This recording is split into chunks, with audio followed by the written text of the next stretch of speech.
There's something about alternate realities that's just enchanting. These stories often explore what could have been if a crisis hadn't happened or had unfolded differently. They show us the dreams we bury, the paths we didn't take, and the people we might have been. The alternate reality episode in Arcane Season 2 is no exception. It's hauntingly beautiful. As someone who absolutely loves Jinx, I couldn't help but wonder what it would be like if she had never been triggered into becoming the chaotic, broken person we know. What if Jinx never existed and Powder grew up without the scars of her traumatic past?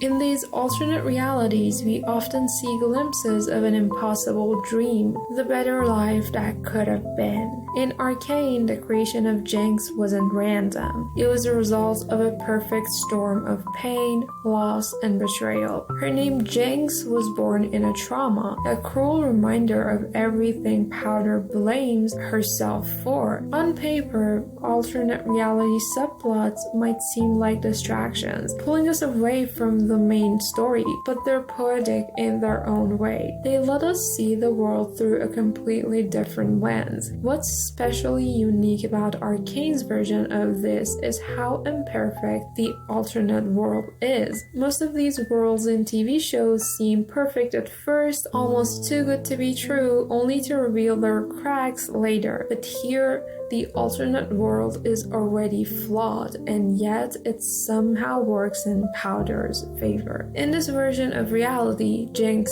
doesn't exist. But even here, Powder's life isn't perfect. She's lost her sister, Vi, in the chaos of their childhood. Vi has become just a memory, a ghost haunting Powder's better but not perfect world. This makes the alternate reality bittersweet. Sure, Powder is better off, her trauma hasn't consumed her, but the price of her survival is losing Vi. It's this imperfection that makes the alternate reality believable and deeply emotional. It shows us a world where things could have gone differently, not flawlessly, but better. And maybe with more care and support, Powder's trauma wouldn't have shaped her into Jinx. Even without Vi, there were other factors lifting her up in this reality, helping her to avoid the shattering transformation into Jinx. Jinx's existence is one of Arcane's greatest triumphs and tragedies. She's not just a character, she's a symbol of everything that can go wrong when love, trust, and family shatter. In the main timeline, Powder becomes Jinx because she's pushed to her absolute limit. The guilt of causing her family's death,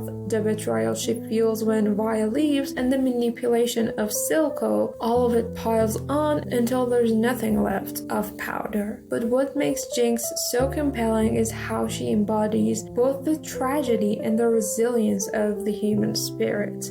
She's broken, yes, but she's also fierce and unforgettable. Her existence makes sense because of her opposite. Powder, the innocent child who once dreamed of being a hero, is the perfect contrast to the chaotic force of destruction she becomes. Everything in Arcane, the heartbreak, the rivalries, the war, feels sharper because of her. As everything can make sense with their opposite, the show uses it to heighten its emotional impact. Powder and Jinx are two sides of the same coin. The alternate reality where Jinx doesn't exist feels almost dreamlike because we're so used to the chaos she brings. Without Jinx, the world feels quieter, softer, but that softness is what makes her absence hit even harder. This theme of opposites is everything in Arcane. Light and dark, love and betrayal, chaos and calm. The alternate reality works well because it gives us a dark what if to hold up against the reality we know. It's not just about imagining a world without Jinx. It's about understanding why Jinx exists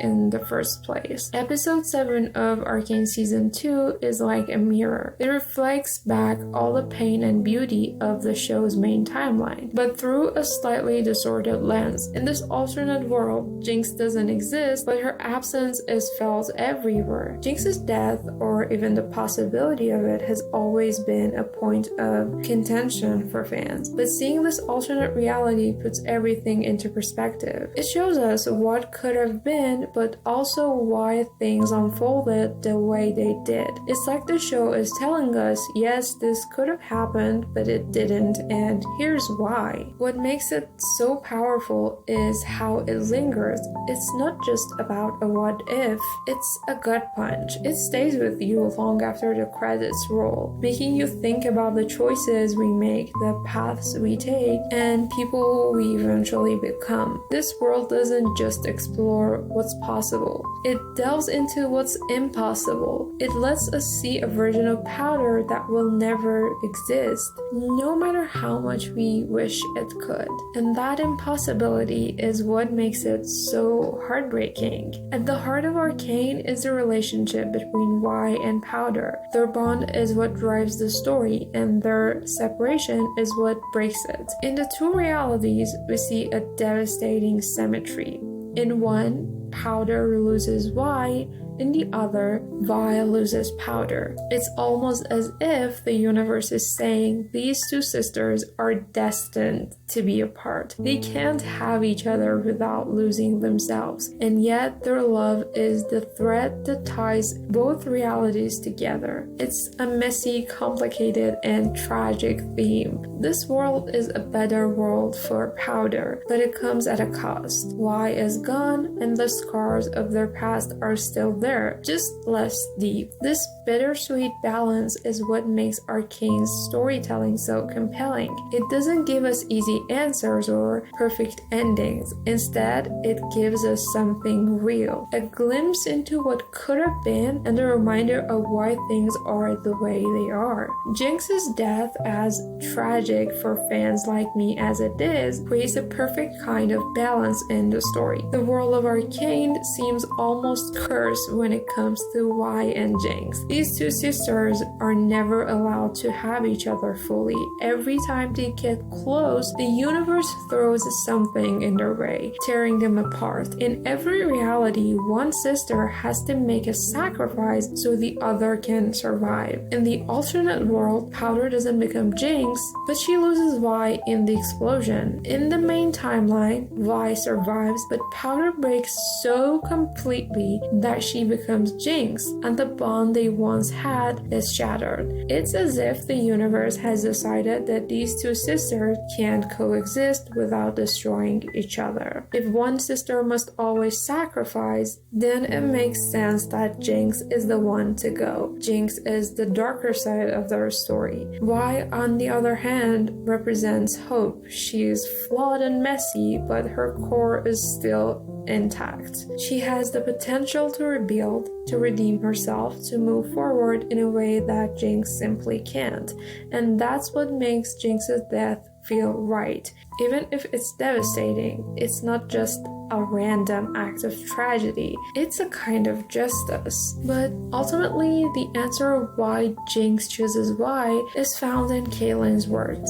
At one point, she tells Jinx that even if she forgives her, it won't undo the things she's done. Those words hit Jinx hard, not just because they're true, but because they reveal something she's been avoiding. The realization that forgiveness isn't enough to erase her past, no matter if she finds a glimpse of hope like Isha. There's something even deeper at play here. Jinx doesn't just believe that her actions can be undone. She knows that deep down, she would do them again. If given the chance, she would make the same choices and hurt the same people. That's why Jinx chooses Y. She knows that she's beyond saving, but she also knows that Y isn't. Y has made mistakes, but she's still whole in a way that Jinx isn't, and she probably never can be. She still has the capacity of growth, for redemption, for love. Jinx, on the other hand, sees herself as a lost cause,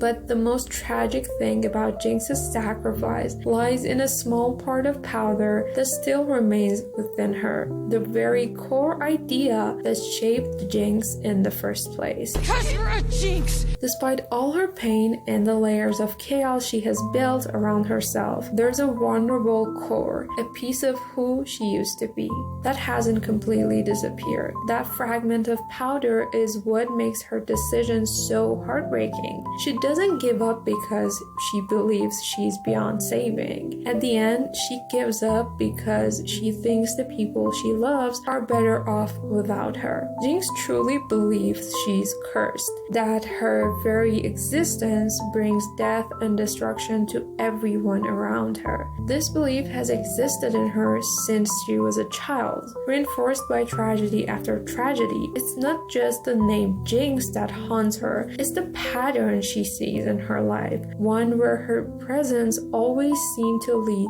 to loss.